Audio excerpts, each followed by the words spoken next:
L'argousier est un fruit très populaire dans les pays nordiques. Il est connu pour sa haute valeur nutritive, c'est pourquoi on l'appelle aussi le roi de la vitamine C et il est réputé pour ses multiples fonctions thérapeutiques.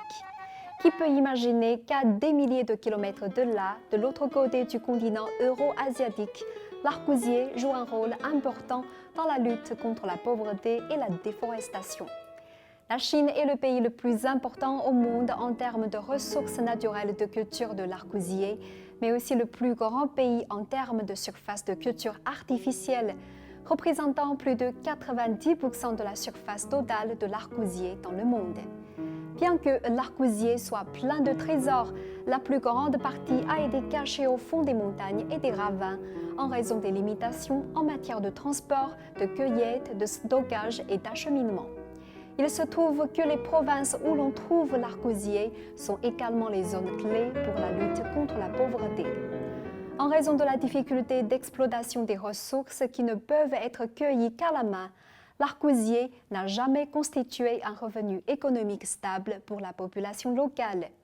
Grâce à une série de programmes techniques et à des conseils scientifiques sur la plantation et la cueillette, l'argousier est devenu un projet local prioritaire de lutte contre la pauvreté.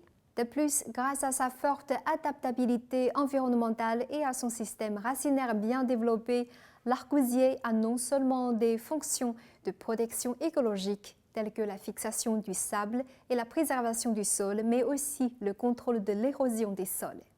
Prenons l'exemple du district de Qinghe dans le Xinjiang. Le plateau qui se trouve à une altitude de 1500 à 2000 mètres, avec un sol salin et alcalin.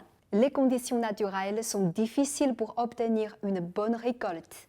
Il n'est donc pas étonnant que les revenus des agriculteurs soient restés faibles. Depuis 2002, le district de Qinghe a commencé à promouvoir la plantation d'argousier sur une grande superficie.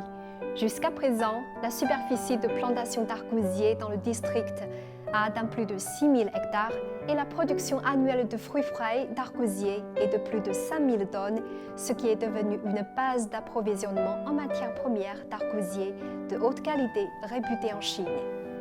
Avec l'arrivée de nouvelles entreprises de transformation de l'argousier, après une domestication et une culture continue, de nouvelles variétés d'argousier sont introduites. Aujourd'hui, les fruits de l'argousier sont gros, juteux et sucrés, et les variétés cultivées par domestication technique sont 2 à 3 fois plus grosses que les fruits sauvages de l'argousier, sans qu'aucun pesticide ne soit appliqué. La gestion des plantations d'argousier repose sur plus de 1400 cartes forestiers qui jouent un rôle important dans la récolte et la plantation d'argousier. Jusqu'à présent, dans tout le pays, il y a environ 1,1 million de cartes forestiers qui ont été recrutés parmi les ménages les plus pauvres depuis 2016. Grâce à l'Internet, les citadins peuvent participer à la lutte contre la pauvreté. Il y a 2 ans, le géant chinois de l'Internet Alipay a lancé son projet d'argousier dans le cadre des efforts de réduction de la pauvreté. Alipay est une vaste application de paiement qui est largement utilisée en Chine dans tous les aspects de la vie. Comment fonctionne-t-elle ? Les émissions de carbone économisées par les utilisateurs tels que la marche, le vélo, les transports publics, ces comportements de vie écologiques sont calculés comme de l'énergie verte virtuelle. Lorsqu'une certaine valeur énergétique est accumulée, les utilisateurs peuvent adopter un arbre réel dans une zone de désertification. Depuis 2018, Ant Forest a lancé la première espèce d'arbre forestier éco-économique argousier.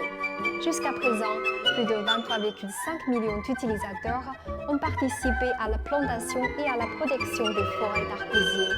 Plus de 6000 hectares d'argousier ont été nouvellement plantés dans tout le pays.